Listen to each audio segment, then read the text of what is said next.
Pumayag si Vincent na ibigay ito at natuwa rin dahil tinawag siyang uncle ni Arthur. Pagkatapos nito, ipinagdiwang nila ang kaarawan ni Arthur, at nagpasalamat siya sa lahat sa pagsama sa kanya sa panibagong taon ng kanyang buhay. Masaya silang lahat na siya ay 9 na taong gulang na. Sinabi ni Vincent kay Alice na huwag muna silang magbalik tanaw hanggang matapos ang selebrasyon. Naghain sila ng masaganang hapunan, at tuwang-tuwa ang lahat na makita ang dami ng mga putaheng inihanda. Hinikayat ni Helstia ang lahat na magsimula ng kumain. Nagkaroon sila ng masayang oras, tumawa, at nag-click ng maraming litrato bilang alaala ng masayang kaarawan. Tinukso ni Adam si Durden, pinaalala ang isang insidente kung saan nasunog ang likod ng kanyang pantalon at kinailangan niyang bumalik sa bayan nang nakahubad ang puwitan. Napahiya si Durden ngunit tumawa rin. Sinabi ni Jasmine kay Adam na parang nakalimutan niya ang pagkakataong sinugod siya ng isang hayop habang nagbabawa sa isang kuweba, dahilan upang matakot siya at mahulog ng patalikod habang umiihi sa sarili na parang fountain. Malakas na nagtawanan ng lahat, habang si Adam naman ay namula sa kahihiyan. Sinasabing akala niya ay natutulog ang lahat noong panahong yun. Pagkatapos nito, sinabi ni Ray na tapos na ang hapunan at sapat na ang kahihiyan ni Adam, kaya maaari na silang magpatuloy sa pagbibigay ng regalo. Ibinigay nila ang isang pares ng leather gloves, at sinabi ni Alice na ang balat ay mula sa isang spiked oryx na hinuli at iniski ng kanyang ama. Pinuno ni Alice ng minor healing spell ang bawat isa sa 3 hiyas ng guantes, bagamat may limitadong gamit ang mga hiyas. Inisip nilang magandang may safety measure si Arthur sa kanyang mga misyon, nagustuhan niya ang mga guantes at nagpasalamat sa kanila para sa regalo. Sunod na nagbigay ng regalo si Vincent, ibinigay niya kay Arthur ang isang pares ng singsing sa malaromantikong paraan. Ngunit sinapak siya ni Helstia sa likod at sinabing huwag biruin ang bata. Malungkot na sinabi ni Vincent na walang nagpapahalaga sa kanyang showmanship. Ibinigay niya ang isang singsing kay Arthur at ang isa pa kay Alice. Ipinaliwanag ni Vincent na habang suot ni Arthur ang singsing, ang hiyas sa singsing ni Alice ay iilaw kapag bumaba ang mana level ni Arthur sa mapanganib na antas. Niyayakap ni Alice si Helstia at nagpasalamat sa regalo dahil nagbibigay ito ng katiyakan sa kaligtasan ng kanyang anak. Sa kabilang banda, naisip ni Arthur na ang singsing ay parang isang double-edged sword. Mapapawi nito ang patuloy na pag-aalala ng kanyang pamilya ngunit maaaring magdulot din ng tensyon habang hinihintay nilang mag-ilaw ang singsing. Nagbiro si Adam kung paano nila matatalo ang ganoong regalo. Sinabi niyang dahil malakas ang anak nila, nagdesisyon silang magbigay ng bagay na magugustuhan ng buong pamilya. Ibinigay nila ang sound transmission scrolls. Ayaw ipaliwanag ni Adam kung gaano ito kamahal. Ngunit tinamaan siya ni Jasmine bago pa niya masabi ang presyo. Ipinaliwanag niya na may kakayahan si Arthur na makipag-usap sa isang beses gamit ang scroll. Kapag nagpadala siya ng mensahe gamit ang mana, matatanggap ito ni Alice at maaari siyang sumagot. Matapos kumpirmahin na naihatid ang mensahe, magiging abo ang scroll. Tinanong siya kung excited na ba siya para pagkabukas, at si Alice naman ay humiling sa kanya na mangakong magiging ligtas. Sinabi niya na hindi mahalaga kung anong ranggo ang makuha niya o gaano siya kayaman, dahil sisiguraduhin niyang uuwi siya sa tuwing magkakaroon siya ng pagkakataon.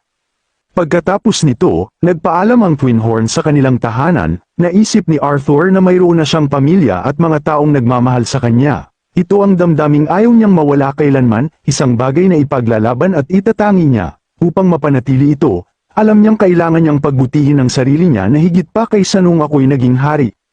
Kinabukasan, gusto niyang paliguan si Sylvie, pero tumatanggi ito at sinusubukang tumakas mula sa banyo. Habang sinusubukan niya itong hatakin pabalik, ginamit ni Sylvie ang mana nito upang itulak siya. Dahilan upang magalit siya, gumamit din siya ng mana at itinapon si Sylvie sa bathtub, habang ito ay nakatingin sa kanya na parang iiyak na. Matapos iyon, handa na siya para sa kanyang pagsusulit bilang adventurer. Sina Ray at Alice ay naghihintay sa kanya sa ibaba. Sinabi ni Ray na mukha na siyang S-class adventurer at pinayuhan siya na alamin ang kanyang mga limitasyon kahit gaano siya kalakas. Pinagkakatiwalaan din niya si Jasmine sa mga mahihirap na sitwasyon. Si Ellie ay umiiyak at ayaw siyang paalisin. Hinihiling na manatili pa siya ng kaunti. Hinawakan niya ang kamay ni Ellie at sinabi na malaki na siya ngayon, at may mahalaga siyang trabaho, ang protektahan ng kanilang mga magulang habang wala siya. Yumakap si Ellie sa kanya. Sinasabing marami siyang napagpraktisan at nagawa ng maraming maliliit na liwanag, kaya na niyang protektahan sila. Naisip niya na napalampas niya ang maraming bahagi ng buhay ng kanyang kapatid at alam niyang hindi sapat ang sandaling naroon siya. Gayunpaman, alam niyang kailangang gawin ang hakbang na ito upang maprotektahan silang lahat. Malungkot siyang tumingin kay Alice, ngunit sinabi nito na huwag siyang tingnan ng ganoon dahil magiging maayos siya sa lalong madaling panahon. Nagpaalam sila at sinabi ni Ray na palaging susuporta ang kanilang pamilya. Paglabas niya, naghihintay na si Jasmine at tinanong siya kung handa na ba siya. Isinuot niya ang kanyang maskara at sinabi na umalis na sila. Pagdating sa Cyrus Adventurers Guild Hall, napansin ni Jasmine na mukhang kakaiba ang kanyang bond ngayon. Ipinaliwanag niyang nalaman niya kamakailan na kayang bahagyang baguhin ni Sylvie ang anyo nito, kaya ngayon mukha itong isang itim na butiki. Pagpasok nila sa counter, binati sila ng isang babae at tinanong kung paano sila matutulungan. Inabot ni Jasmine ang isang form at sinabing nais niyang sponsor si Arthur para sa isang rank examination. Sinabi ng babae na sundan sila, at ipinaliwanag na dahil may sponsor siya, ilalagay nila siya sa unahan ng pila upang hindi na maghintay ng matagal. Dinala sila sa isang silid habang nagbubulungan ang iba pang kalahok tungkol sa kanya. Pagpasok nila, ipinaalam ng babae sa isang lalaki na may Class A adventurer. Jasmine Flamesworth humiling na ang lalaking kasama niya ay isa lang sa isang rank examination. Sinabihan ng lalaki, ang babaeng tagapangasiwa na familiar siya kay Miss Flamesworth. Tinanong ni Caspian si Jasmine kung kamusta na siya, at binanggit na kamakailan lamang ay nakipagkita siya sa ama nito. Ngunit tinitigan siya ni Jasmine nang may galit. Ipinakilala ni Caspian ang sarili bilang ang namamahala sa sangay na ito. Ipinaliwanag niya na karaniwang may kailangang sagutan na aplikasyon, pagsusuri sa monocore ng aplikante, at serye ng praktikal na eksaminasyon. Gayunpaman, dahil si Jasmine Flamesworth ang nag-sponsor kay Arthur, nilaktawan niya ang mga prosesong ito. Sa isip ni Arthur na kung ganoon ba talaga kahalaga ang pamilya ni Jasmine, idinagdag ni Caspian na ang natitirang hakbang na lang ay ang isang pagsasanay na duelo, laban sa isa sa kanilang mga examiner. Habang sinusuri ni Caspian ang mga armas ni Arthur, ipinahayag niya na mukhang isa itong fighter o augmenter. Sinabi rin niya na hindi sa pilitan ang pagbibigay ng pangalan upang maging isang rehistradong adventurer, ngunit dahil mukhang malapit si Arthur kay Jasmine, tinanong niya kung ano ang maaaring itawag sa kanya. Naalala ni Arthur ang gabi bago ito, nang pagmasdan niya ang kanyang maskara, naisip niya na parang kahawig ito ng isang matigas na nota sa isang sheet ng musika, kaya napagpasyahan niyang gamitin ang pangalang Note. Habang nakikipagkamay kay Caspian, napansin ni Arthur na malakas ito. Sinabi ni Caspian na si Miss Mary ang magdadala sa kanila sa examination hall. Umalis si Caspian matapos tignan lamang si Arthur. Napansin ni Arthur na binabanggit ang pangalan ng pamilyang Flamesworth ng may mataas na respeto. Kaya inisip niyang maaaring yun ang dahilan kung bakit nais ni Jasmine na samahan siya. Gayunpaman, napansin din niya na tila nagalit si Jasmine nang mabanggit ang kanyang ama kanina. Dinala sila ni Miss Mary sa isang ruta na direktang patungo sa base level kung saan nagaganap ang pagsubok. Pinayuhan sila na maging maingat, umakyat ng hagdan, at manatiling nakaupo hanggang sa tawagin ang pangalan ni Arthur. Pagpasok nila sa malaking silid, nakita nilang dalawang kalahok ang naglalaban, ang isa ay paulit-ulit na umaatake habang ang isa ay patuloy na umiwas. Ang umaatake ay sumigaw ng Hell Smash bilang pangalan ng kanyang susunod na galaw. Nagtaka si Arthur kung bakit inihahayag nito ang kanyang susunod na hakbang, na para bang mga conjurer na nagsasabi ng spell upang maituon ng intensyon. Napansin din niya na maraming augmenter ang ginagawa ito, ngunit naisip niyang sobra naman para sa isang simpleng galaw. Ang kalaban ay hindi impressed at sinabi na ang kanyang mga atake ay halatang halata at wala sa balanse. Sinabihan pa siya na kahit ang mga lola ay mas mahusay na umiikot ng kanilang tungkod kaysa sa paggamit niya ng kanyang polearm. Sinabi ng adventurer na masyado siyang umaasa sa pisikal na lakas kaysa sa monarch reinforcement, kaya hindi epektibo ang kanyang mga galaw. Umiiyak ang lalaki habang sinasabi niyang natapos na niya ang kanyang training. Karaniwan, ang ganitong kakayahan ay inilalagay sa E-class, ngunit dahil sa kanyang fire affinity, binigyan siya ng D-rank. Tinawag ng announcer si Diane Whitehall para sa pagsusulit, at isang dalaga ang lumabas ngunit nadapa siya sa hagdan at natumba sa lupa. Tumawa ang lahat sa kanya, at isa sa kanila ang nagsabing dapat siyang ilagay sa E-class dahil sayang lamang ang oras sa pagtest sa kanya. Habang nangyayari ito, pinagmamasdan siya ni Arthur mula sa malayo at iniisip na ang lalaking nagsalita ay mukhang napakalakas. Paglapit ng dalaga, ipinakilala niya ang sarili bilang si Diane Whitehall, 18 taong gulang, isang conjurer sa Solid Orange Stage na may espesyalidad sa tubig. Sinabi ng isang babaeng tagapamahala na hindi na niya kailangang ipakilala ang sarili dahil mayroon na silang impormasyon tungkol sa kanya. Pinayuhan siya na ihanda ang kanyang sandata at ipinaalala na may medical staff at isang emitter sa lugar sakaling magkaroon ng mga pinsala sa laban. Ipinaliwanag na kapag umabot na sa Orange Stage ang isang conjurer, malinaw na kung ano ang kanilang specialty, sa halip na subukang maging bihasa sa lahat ng 4 na elemento, mas epektibo ang pagtuon sa elemento na may pinakamataas na affinity. Narinig ni Arthur na para sa mga conjurer na may dual specialization pataas, mas mahigpit ang pagsusulit upang masuri kung talagang bihasa sila sa maraming elemento. Sinimulan ang laban at naghanda si Diane ng spell para umatake. Ipinaliwanag ni Jasmine kay Arthur na hindi kasing husay ng mga augmenter ang mga conjurer pagdating sa pagpapalakas ng kanilang katawan gamit ang mana, kaya sinasanay sila na maghanda ng mga depensibong hakbang bago sumabak sa labanan. Sa isip ni Arthur gumamit ng Earth Attribute ang Examiner upang maiwasan ang atake ni Diane sa isang iglap, na nakita ni Arthur bilang isang kawili-wiling taktika. Inilabas ni Diane ang kanyang mahika sa tubig at inatake ang Examiner ngunit nailagan lang ito. Dahil dito nagkaroon ng fog blast mula sa kanyang tubig, at naghanda muli siya ng isang mahika gamit ang tubig. Itinira niya ito sa Examiner, na nagkaroon ng butas sa kinatatayuan nito. Sa hindi inaasahan, lumitaw ang Examiner sa likuran niya at sinabi na maayos ang kanyang control at ang huling spell chain niya ay mahusay na naensayo. Gayunpaman, sinabi rin ng Examiner na masyado siyang kampante at hindi naghanda ng karagdagang depensibong hakbang. Sa kabila nito, napahanga ang Examiner sa kanyang bilis at kahusayan sa mana control at casting. Sa isip ni Arthur, binigyan si Diane ng C-class rank, na sa edad niya ay isang bagay na dapat niyang ipagmalaki. Naisip ni Arthur na si Diane ay may malaking potensyal at dapat maging masaya sa ranggong iyon. Pagkatapos, tinawag ang pangalan ni Elijah Knight, ngunit bago pa magsimula ang laban, may ipinakita ang lalaki sa Examiner na nasa listahan nito. Biglang sinabi ng Examiner na batid na niya ang status ni Elijah, at agad siyang inatasan bilang isang B-class adventurer nang hindi na kailangang sumailalim sa pagsusulit. Nagulat ang lahat at pati si Arthur nagtanong sa kanyang isip kung paano nabigyan si Elijah ng B-class nang hindi man lang nasubok. Tumayo si Elijah mula sa kanyang upuan, at tinitigan siya ni Arthur nang may pag-usisa. Tinawag na ang susunod na kalahok na si Lucas Wikes at siya yung batang nakita kanina. Nag-exclaim din siya na dapat hindi na siya pagtuunan ng pansin at diretso na siyang ilagay sa isang A rank. Binasa ng Examiner na may pagkainis ang mga katangian niya, tulad ng pagiging 11 taong gulang, isang conjurer na nasa light orange stage, at may isang specialization sa apoy. Si Arthur ay nagulat din nang makita na siya ay nasa light orange stage sa edad na 11, habang hindi siya gusto ng Examiner at iniisip niyang siya ay isang mayabang na bata. Inutusan siya ng Examiner na magsimula na sa pagsusulit at tingnan kung ano ang kaya niyang gawin. Ginamit niya ang kanyang fire attributes at itinaas ang kanyang fire protector. Ang isa pang Examiner ay humanga nang makita ang isang maayos at matatag na flame guardian. Mukhang may espesyal silang talento ngayon, inaasahan nila ito mula sa isang miyembro ng pamilya Wikes, at gumawa siya ng firewall sa harap ng Examiner. Pagkatapos ay nag-cast siya ng spell at sinabi ng Examiner na mukhang hindi siya puro salita lamang, ngunit ang kanyang kawalan ng respeto ay nagpapakita na kailangan niyang matutong magpakumbaba.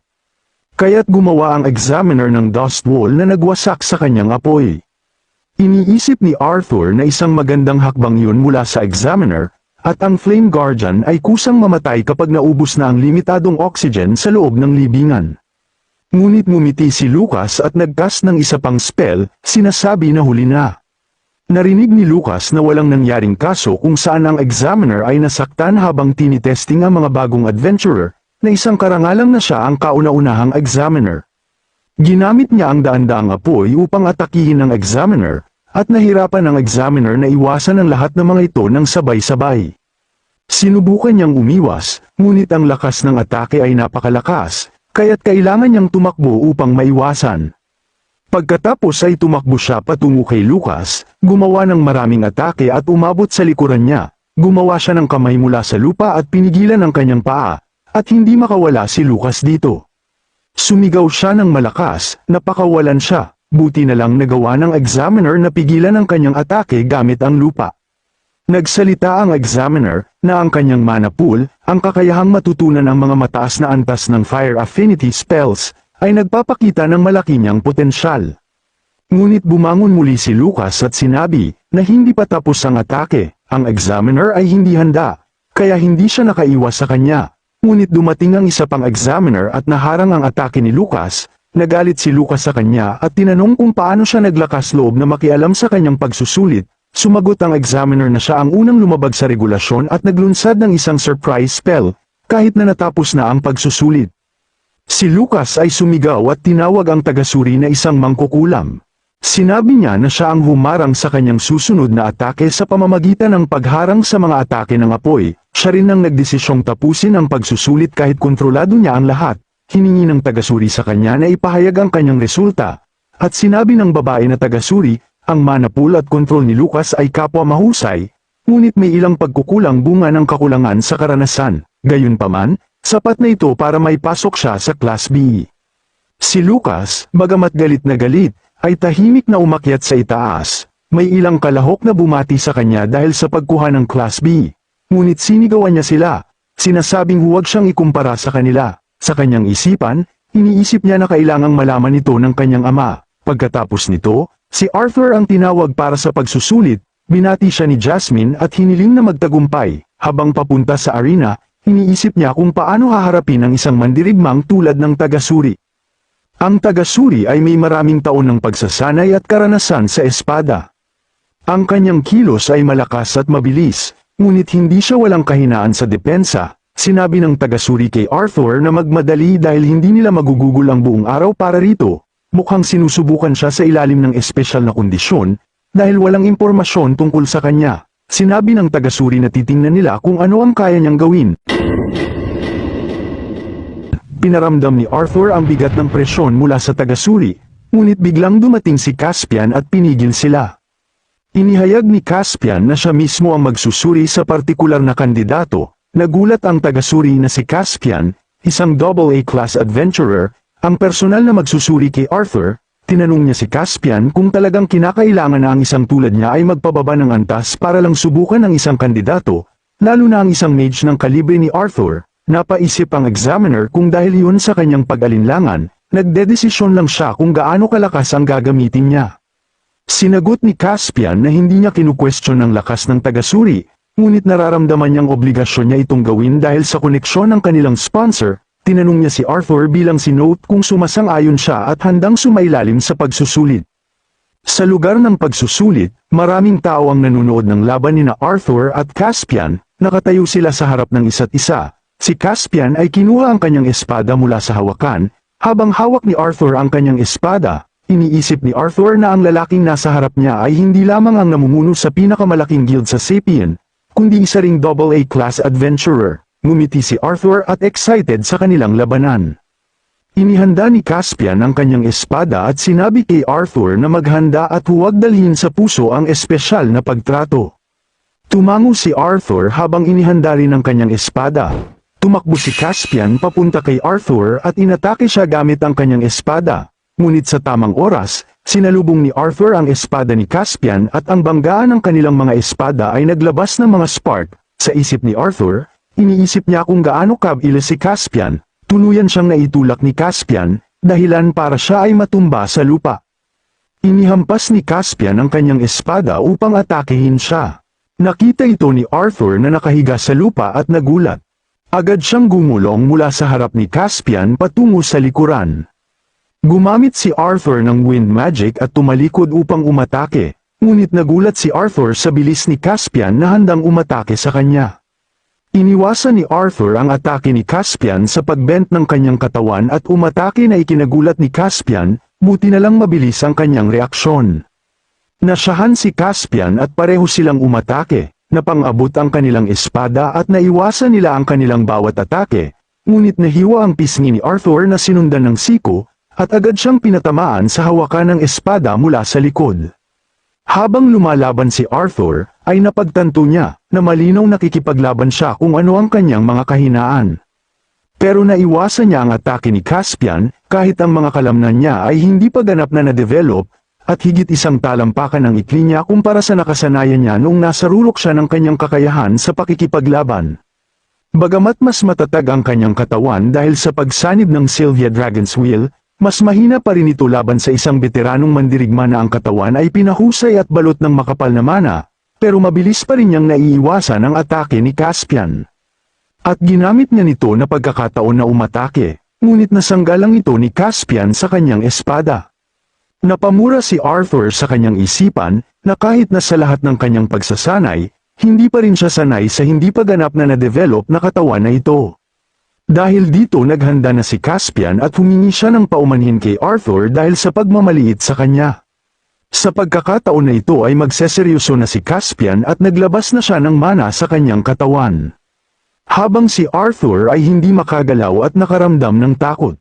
Umatake na si Caspian gamit ang wind magic na parang baril at naiwasan ito ni Arthur.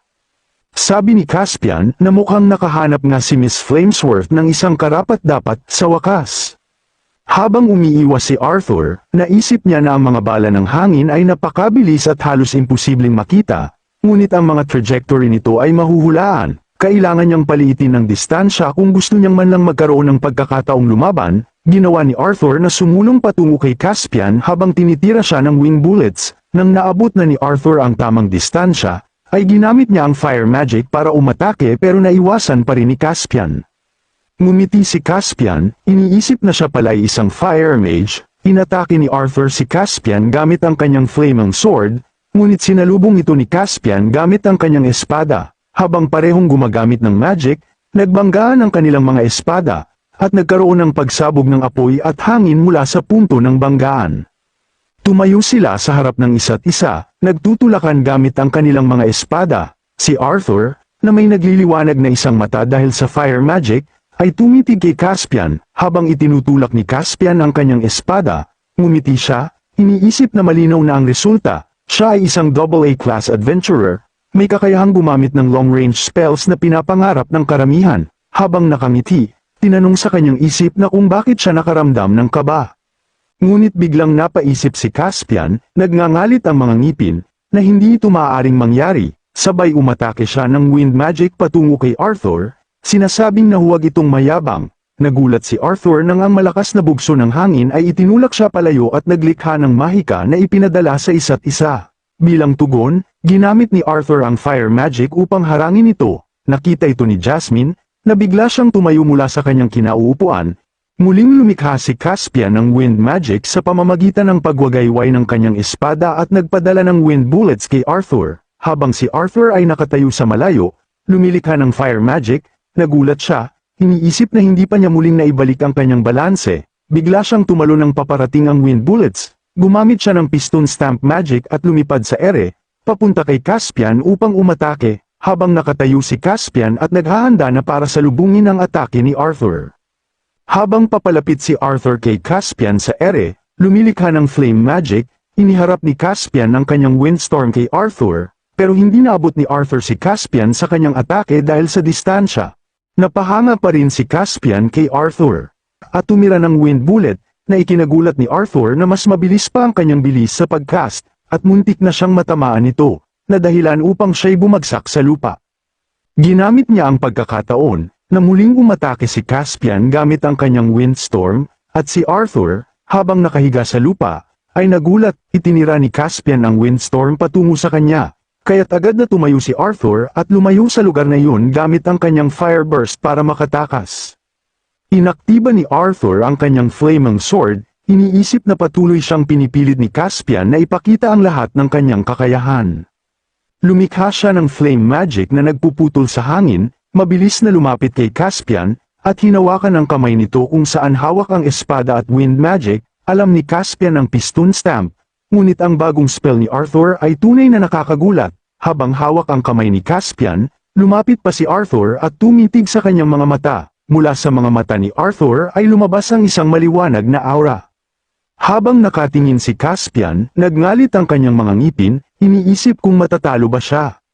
Sumigaw si Caspian at buong lakas na itinapon ng windstorm, tumalsik si Arthur dahil sa lakas ng hangin, at ang lahat ng nanunood, kabilang na ang mga tagapagsanay ay nagtakip ng mga mukha dahil sa lakas ng hangin, nang hawak si Arthur sa lupa at lumikha ng flame magic para hindi matangay. Ngunit bigla siyang nagulat nang makita niyang nagsimula ng umikot ang hangin. Tumayo si Caspian sa loob ng windstorm. Galit na tumingin si Caspian kay Arthur habang hinihingal. Nakita ito ni Jasmine at hinugot ang kanyang dagger. Binalaan niya si Note, habang iniisip ni Arthur na may dalawang uri ng lightning magic, external at internal, sa parehong oras. Sinabi sa mga libro na ang internal lightning magic ay masyadong komplikado para sa mga mages, ngunit hindi siya sumasang-ayon. Kaya sinubukan ni Arthur ang ganoong kakayahan, iniisip na, gamit ang kanyang enhanced speed at reflexes, kaya niyang iwasan ang lahat at umaasa siya. Tumakbo si Arthur upang umatake, ngunit biglang huminto ng bitawan ni Caspian ang kanyang magic. Nagulat si Arthur habang nakatayo, at inilagay ni Caspian ang kanyang espada sa holder. Sinabi ni Caspian na medyo napalampas niya ang kanyang hangganan habang sinusubok ang kanyang kakayahan, at humingi siya ng paumanhin. Pagkatapos, tumingin siya kay Arthur at sinabi, dahil hindi niya ipinakita ang lahat ng kanyang kakayahan hanggang sa dulo, ang tanging maaring niyang isipin ay nais niyang mailagay sa mas mababang ranggo. Kinalmot ni Arthur ang kanyang maskara, iniisip na napansin ito ni Caspian at inanunsyo ng tagapagsanay, na siya ay nasa rank B sa stadium. Nagbulungan ng mga tao, tinatanong kung nakita nila kung gaano kalakas ang isang rank B samantala. Galit na nagngalit ang ngipin ni Lucas, habang tahimik na nakatayo si Elijah. Humarap siya kay Arthur at tinanong kung sigurado ba itong walang problema sa nangyari. Tumango si Arthur bilang sagot. Mula sa stadium, tumakbo sina Jasmine at Sylvia papunta kay Arthur. Tumayo lang si Arthur, nakatingin sa likuran ni Caspian habang ito'y papalayo. Galit na galit si Caspian habang sinusundan siya ng kanyang receptionist. Samantala, tumayo ang trainer at nagsabi, ito na ang huling pagsusulit ngayong araw.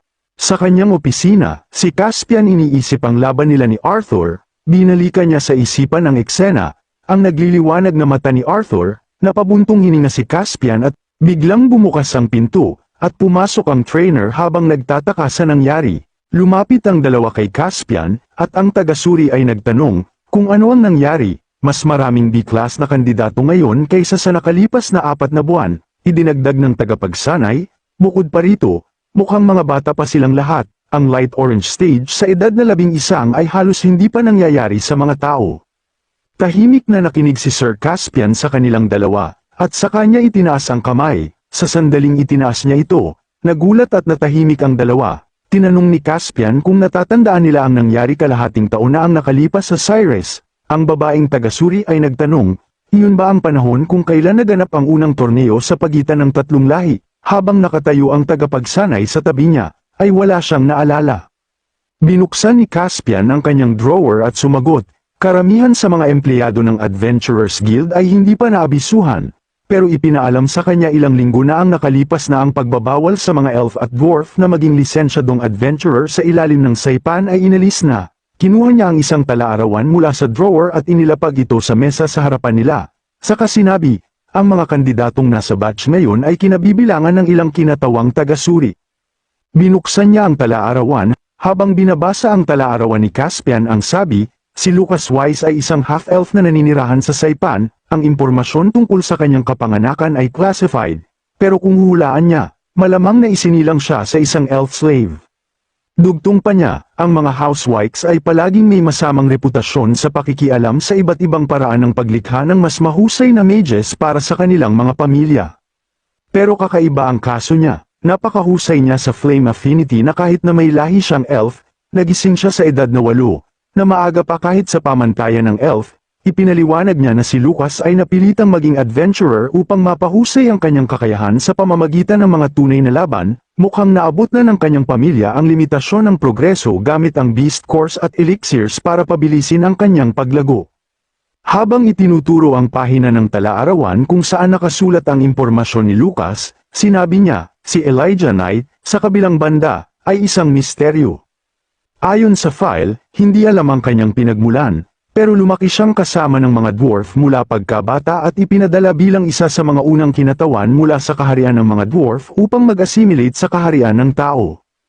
Tinanong ng babaeng tagasuri kung bakit siya automatikong inilagay sa B-class nang hindi sinusubukan. Umupo si Caspian at sumagot, si Ginoong Knight ay nagising lamang ilang buwan na ang nakalipas at nasa dark red stage pa lamang. Sa kabila nito, ang kanyang mga kakayahan ay kinikilala, at ang tao na sumusuporta sa kanya ay hindi ko maaaring tutulan. Pagkatapos nito, habang nag-iisip si Caspian, sinabi niyang interesado siya sa kakayahan ni Elijah, pati na rin sa augmenter na nakamaskara. Ngunit higit sa lahat, interesado siyang marinig ang tungkol kay Note, natakot ang tagapagsanay, at napalunok habang sinasabi, "Wala akong ideya tungkol sa taong yon." Binuksan ni Caspian ang pahina ng tala-arawan na naglalaman ng impormasyon tungkol kay Note, ngunit walang nakasulat maliban sa kanyang pangalan, larawan, at espada. Nakita ni Caspian ang ngiti na yun at inayos ang kanyang salamin habang sinasabing, siguradong hindi siya kumakatawan sa isang maharlikang pamilya ng mga duwende o elf, naging interesado lamang siya kung anong uri ng tao ang pipiliin ni Miss Flamesworth na suportahan. Sa gulat, tinakpan ng Lady Examiner ang kanyang bibig at nagtanong, kung ibig sabihin niya ay ang House Flamesworth, ang kilalang pamilya na nagluluwal at nagpapalaki ng ilan sa mga pinakamakapangyarihang fire mages ng kaharian. Dugtong ng tagapagsanay, kaya naman siguro siya napakahusay sa fire magic. Binuksan ni Caspian ang drawer at inilagay ang tala-arawan, sinabing ang kanyang mga nasabi ay malapit ng maging pampublikong kaalaman. Pagkatapos, tinitigan niya ang dalawa, at sinabi, ngunit umaasa siya na hindi nila ito pag-uusapan sa iba hanggat walang opisyal na anunsyo. Tumango ang dalawa bilang pagtugon. Habang nakaupo, iniisip ni Caspian ang maskara na augmenter na si Note, ang kanyang fire magic ay natatangi at mahusay, ngunit mali si George, dahil ang sword art nito ang tunay na nagpapaangat sa kanya, habang minsan ay tila may kalituhan ang kanyang galaw, parang hindi pa siya sanay sa kanyang sariling katawan. Hindi maisip ni Caspian kung gaano ito katakot kung sakaling mas tumanda pa siya. Tip na sa kabila ng lahat, sa pag-alis ng pagbabawal, hindi lamang maaring maging adventurer ang mga elf at duwende, kundi pati na rin mga mag-aaral. Dahil dito, ngumiti si Caspian at naniwalang pumapasok na ang kontinente sa isang bago at kapanapanabik na panahon. Sa kabilang banda, si Tesha ay nakatayo sa balkonahe ng kanyang palasyo, malungkot na iniisip si Arthur. At naalala ni Tesha gamit ang orb, sinubukan ni Tesha na alamin ang kanyang hinaharap kasama si Arthur. Lumitaw sa orb ang mga larawan ni na Arthur at Sylvia. Nakita niya si Arthur na nakatayo sa tabi ng kanyang kaibigan na babae at masaya silang magkasama. Sa gulat, nanlaki ang kanyang mga mata, at sinipa ang parapet ng malakas kaya't nabasag ito. Habang ginagawa ito, naisip niyang dapat siyang maging masaya na bumalik na si Arthur at masaya kasama ang kanyang pamilya. Ngunit iniisip niya si Arthur na hinalikan ang kamay ng isang babae at magkasama silang nagtititigan ng may pagmamahal. Galit na galit, naisip ni Tesha kung sino ang babaeng yun at bakit mukhang napakabait ni Arthur sa kanya. Hinipo niya ang orb at naisip na baka dapat mas maganda ang naging pakikitungo niya kay Arthur noon. Ngunit bigla siyang sumigaw, nakasalanan ni Arthur na laging tinatrato niya siya na parang bata. Samantala, binuksan ng kanyang lolo ang pinto, masaya habang sinasabing may magandang balita siya. Mabilis siyang bumangon, itinago ang orb sa gulat, at galit na sinigawan ng lolo niya. Hinampas ito ng unan sa ulo, tumawa ang lolo niya at itinuro siya habang sinasabing nahuli siya nitong ginagamit ang orb na yun muli. Habang natatawa ang lolo, itinapon pa ni Tesha ang ilang unan sa kanya, ngunit nailagan ito ng matanda. Nagtanong ang lolo niya kung paano kung sabihin niya na may pagkakataon siyang mag-aral sa parehong paaralan na pupuntahan ni Arthur. Sa narinig, mabilis na humarap si Tesha, excited na hinawakan ng lolo at 3 beses na tinanong kung totoo yun. Laking gulat ng lolo niya sa labis na kasiyahan ni Tesha. Samantala, pumasok sa silid ang mga magulang ni Tesha, ang kanyang ina ang sumagot ng oo, na totoo ngang may malapit na ugnayan ang kanyang lolo sa direktor ng Cyrus Academy. Tumawa ang kanyang lolo at idinagdag na ang tusong matandang direktor na yun ay nagyayabang tungkol sa pagkakatuklas ng isang quadri-elemental augmenter, na siya mismo ang nag-train. Sinabi ng kanyang ama kasalukuyan silang nakikipagnegosasyon tungkol sa mga kondisyon para sa pagsasama ng mas batang henerasyon ng mga duwende at elf sa mga tao sa Cyrus Academy. Ibinigay ng lolo ni Tesha ang orb sa kanya at sinabing ipinaalam ng direktor na plano ni Arthur na mag-adventurer sa loob ng 3 taon. Kung magiging maayos ang lahat, magiging senior siya ni Arthur sa Cyrus Academy sa oras na magsimula itong mag-aral. Ngumiti ang ama ni Tesha at idinagdag na dapat siyang mag-training ng mabuti kasama ang kanyang lolo dahil ito ang magiging simula ng isang bagong henerasyon. Sa narinig, masayang ngumiti si Tesha at hinawakan ang orb kung saan lumitaw ang larawan ni Arthur. Samantala, sa hall ng akademya, naghihintay ang mga estudyante para sa kanilang mga lisensya. Habang nakaupo sina Arthur at Jasmine, tinanong ni Jasmine si Arthur kung okay lang siya. Tugon ni Arthur habang inaalala ang laban kay Caspian. Pagkatapos tinanong niya si Jasmine kung magkakilala ba sila ni Caspian. Malungkot na sinabi ni Jasmine na ang kanyang ama ay may malalalim na koneksyon sa Adventurers Guild, at si Caspian ay isa sa kanila. Habang tahimik na nakikinig si Arthur, na biglang tinawag ng receptionist ang pangalan ni Arthur, tumayo si Arthur habang naglalakad sila. Pinagmamasdan sila ng ibang mga kandidato na siya ay isang kakaibang bata. Pagdating nila sa counter, sinabi ng receptionist na naipasa na ang resulta ng kanyang mock duel, inabot nito ang box kung saan nakalagay ang lisensya at masiglang sinabi, sa ngalan ng Adventurers Guild ng Kingdom of Saipan, malugod siyang binabati at tinatanggap. Nilagay ni Jasmine ang kamay sa balikat ni Arthur at sinabing baguhan man siya, isa na siyang adventurer ngayon at tinignan ng kanyang lisensya, napagtanto niya na isa na siyang adventurer at, sa wakas, malaya na mula sa mga tanikala ng kanyang nakaraan bilang Arthur Lewin. Hawak ang espada, inisip ni Arthur ang labanan niya kay Caspian ay maraming bagay ang naging malinaw sa kanya ngayon, at sigurado siyang masyadong mahalaga ang araw na ito para sa kanyang paglalakbay. Naiisip niyang gugugol siya ng maraming oras sa pag-a-adjust at pag-aaral ng sistema ng mahika sa mundong ito, pati na rin sa kapangyarihan ni Sylvia bilang isang beast.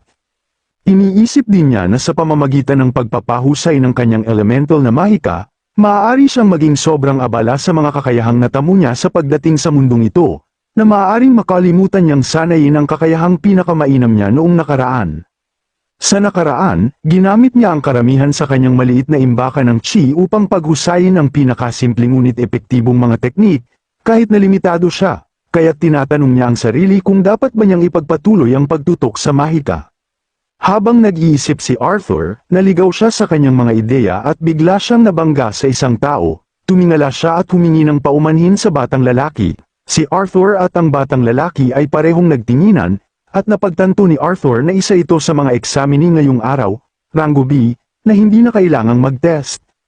Samantala, dumating si Lucas at tinanong kung ano ang nangyayari. Sinabi niya kung magkakilala ba sila sa isa't isa. Dugtong niya kung may pagpupulong ba para sa mga bagong Rango B na adventurers na hindi niya alam. Tumingin si Arthur kay Lucas at nagtanong kung balak ba niyang magtampo ulit kung sakali. Sa galit, sumagot si Lucas, na huwag siyang maging mayabang dahil pareho lang sila ng Rango. Galit na itinuro siya, at sinabing kahit sa loob ng Rango, may mga antas, at ang mga karaniwang tao ay nasa ibaba. Sinagi niya ang balikat ni Arthur at dumaan papunta sa pintuan kasama ang kanyang kasambahay. Nakatayo si Arthur sa likod, galit na nakatingin sa kanya. Iniisip kung anong klaseng gasgas na asal ang akma para sa isang nakakainis na karakter.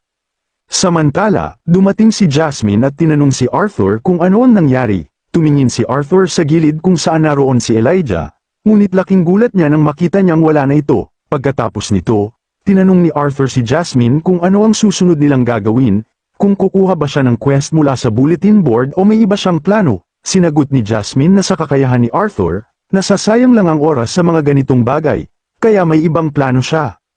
Pagkalubog ng araw, dala na ni Arthur at Jasmine ang kanilang mga kagamitan at nagtungo sa portal.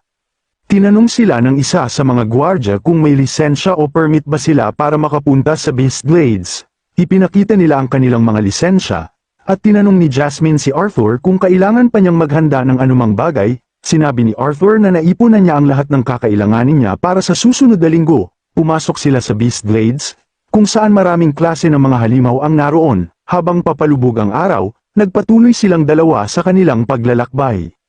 Paglingon ni Arthur, tumingin siya sa paligid at may pagtatakang nagtanong, kung ito na ba ang Beast Glades.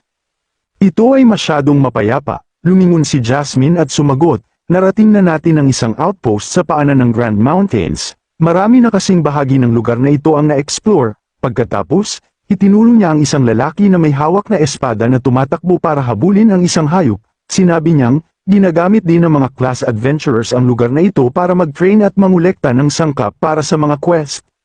Samantala, ang hayop ay naglabas ng gas mula sa likod nito patungo sa mukha ng lalaki. Ipinaliwanag ni Jasmine na ang likidong ginagawa ng halimaw mula sa mga scent gland nito ay ginagamit sa paggawa ng maraming potion at elixir. kaya't madalas may mga quest para hulihin ang mga halimaw na ito. Samantala, si Sylvia, na nakaupo sa balikat ni Arthur, ay tumingin pabalik sa halimaw na kumakain ng mga itlog ng ibang halimaw. Tumalon si Sylvia patungo sa halimaw, laking gulat ni Arthur at tinanong kung saan ito magpunta. Sumagot si Sylvia sa pamamagitan ng kanilang bond. Nakakain siya para lumakas. Sinabi ni Jasmine na mukhang nasasabik siya sa lahat ng mga hayop dito na naglalabas ng mana. Pagkatapos, tinanong niya si Arthur kung gusto ba nitong habulin si Sylvia. Tumingin si Arthur kay Sylvia, na ayos lang siya sapagkat ramdam pa rin niya si Sylvie dahil sa kanilang koneksyon. Dagdag pa ni Jasmine, ang Beast Blades ay may mas mataas na antas ng ambient mana, kaya mas malayo ang maabot ng koneksyon ninyo. Tumango si Arthur habang nakatingin kay Sylvie. Pagkatapos, nilagay muli ni Jasmine ang kanyang kamay sa balikat ni Arthur at sinabi, magmadali na sila at baka aabuti ng maghapon ang unang destinasyon nila, at mas delikado kapag gabi. Habang tumatakbo, lumitaw ang berdeng aura at malakas na ihip ng hangin. Tumakbo si Jasmine at lumingon kay Arthur, sinabing, subukan niyang makasabay. Tumakbo si Arthur kasunod niya at lumingon sa gilid kung saan naroon si Sylvie. Naalala niya kung ganito ba ang nararamdaman ng mga magulang habang pinapanood ang kanilang mga anak na umalis para sa paaralan sa unang pagkakataon. Ngumiti si Arthur na kampante, na nasa maayos na kalagayan si Sylvie. Nakarating sila sa campus sa tamang oras malapit sa isang batis upang magpahinga. Habang pagod na pagod si Arthur, iniisip niya kung hindi dahil sa monorotation technique na itinuro sa akin ni Sylvia, hindi siya kailanman magagawang makasabay. Samantala, si Jasmine ay lumapit at nagtanong kay Arthur kung light red core ba ito. Kahit binagalan niya ang kanyang takbo, humanga pa rin siya kay Arthur. Inilapit ni Jasmine ang kamay ni Arthur sa kahoy at ginamit ang kanyang magic para sindihan ang apoy. Pagod na pagod si Arthur habang nakahiga, at si Jasmine naman ay nakatingin sa apoy. Kinagabihan, nakaupo silang dalawa sa tabi ng nagbabagang kahoy.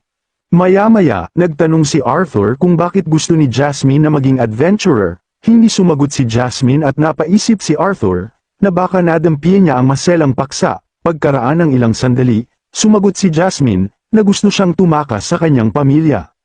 Sa isip ni Arthur na tama ang kanyang hinala, pero alam ni Jasmine na alam ni Arthur noong nasa Adventures Guild pa sila. Ipinaliwanag niya na ang Flamesworth House ay malaking ambag sa digmaan laban sa mga elf.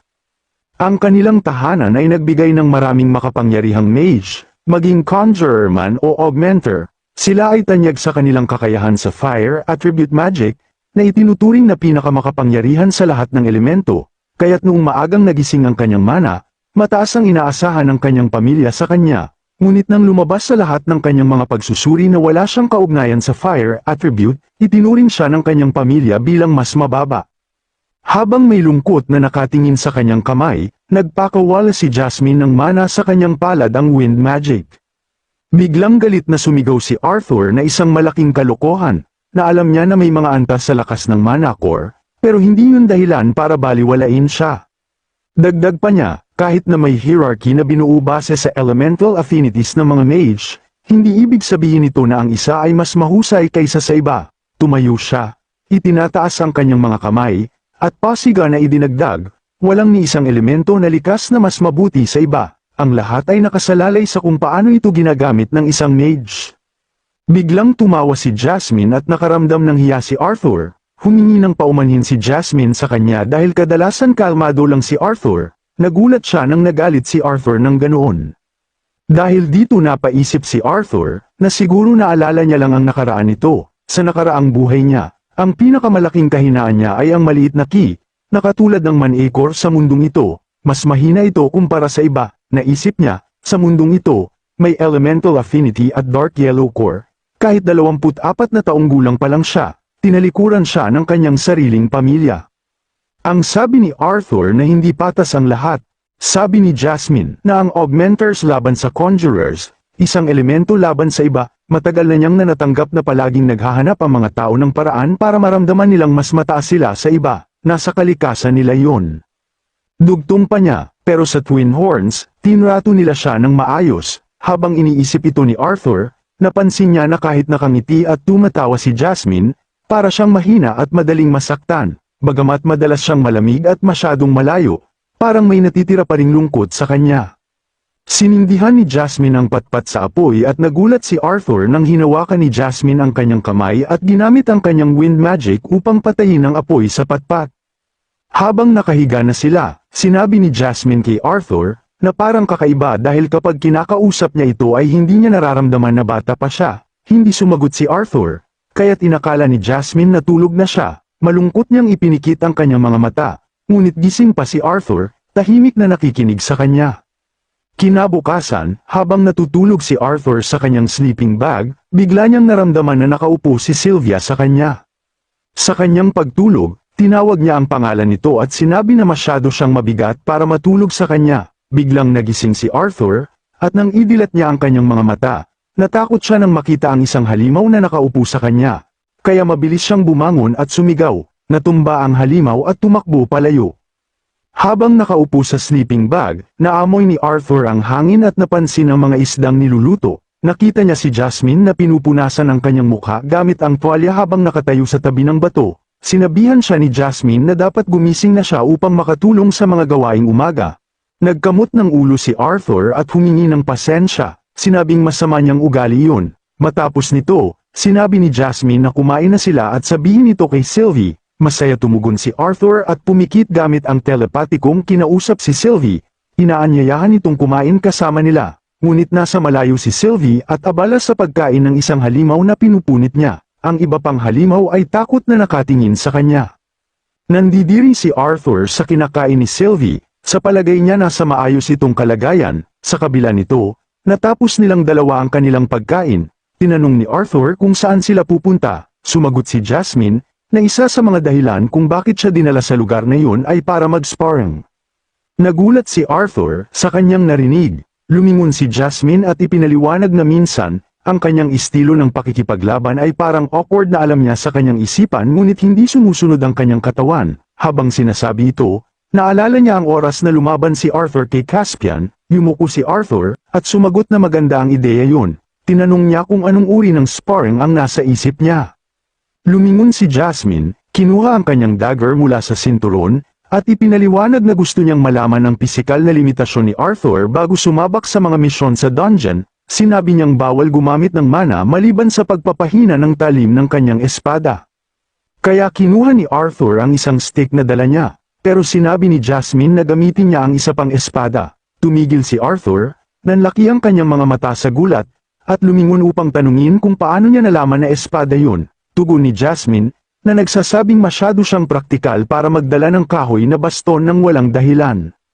Tinanong niya kung dito na ba sila magsisimula ng sparring, tumango si Jasmine at nagsimulang maglakad, kaya sinundan siya ni Arthur. Nang sila'y makarating sa lugar, huminto si Jasmine. Kinuha naman ni Arthur ang kanyang transparent na espada mula sa holder nito. Napansin niyang nagulat si Jasmine na ang hawak niya ay isang tunay na espada.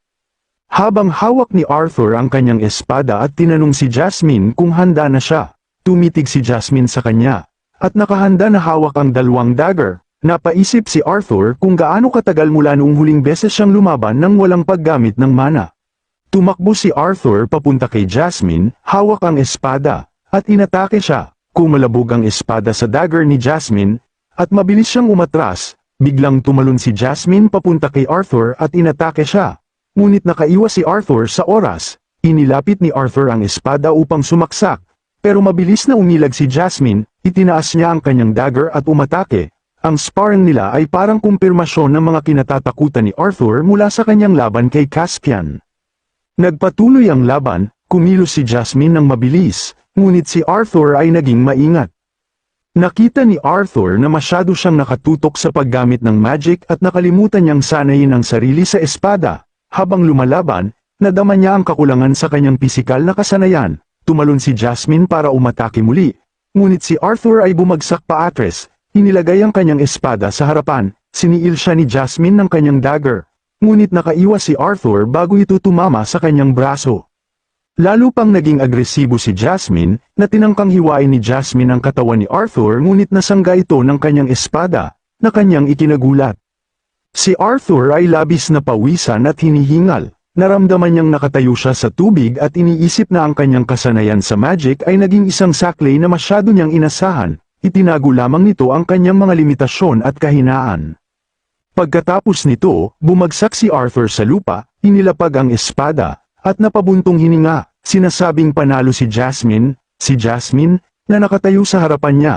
Sinabi niyang kailangang pagbutihin ni Arthur ang kanyang pangangatawan, at ang kanyang mga galaw ay minsan awkward, ngunit nababawi niya ito sa tumpak na teknik. Pagkatapos, ipinikit ni Jasmine ang kanyang mga mata at sinabing ang intuisyon at reflexes ni Arthur ay halos nakakakilabot. Habang si Arthur ay nakahiga sa lupa, nagpasalamat siya na alam nito na pinapadali lang niya sa kanya para maintindihan.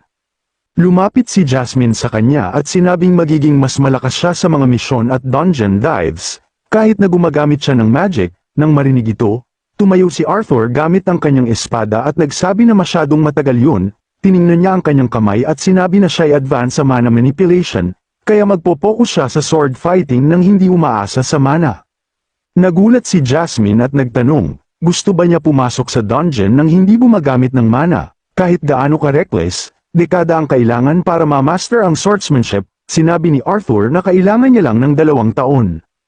2 taon nang lumipas, sa isang bar, pinag-uusapan ang nagawa ni Arthur bilang isang kilalang nakamaskarang swordsman at kasama si Jasmine, na akala nila hindi siya isang mage. Inisip nila isa siyang augmenter o ang mga kwento ay pinalalaki lang, at hindi sila naniniwala na natapos ng nakamaskara na mag-isa na maklear ang dungeon, na kahit ang B-class na augmenter ay hindi kaya gawin yun, kahit na mababang level pa, na baka tinutulungan siya ni Jasmine Flameworth na gawin yun. Gusto mo ang mga video na ito ka-T-Recap, don't forget to leave a like and subscribe at i-hit mo na rin ang notification bell para updated ka sa mga bago pa natin mga video. Salamat at maasim na araw!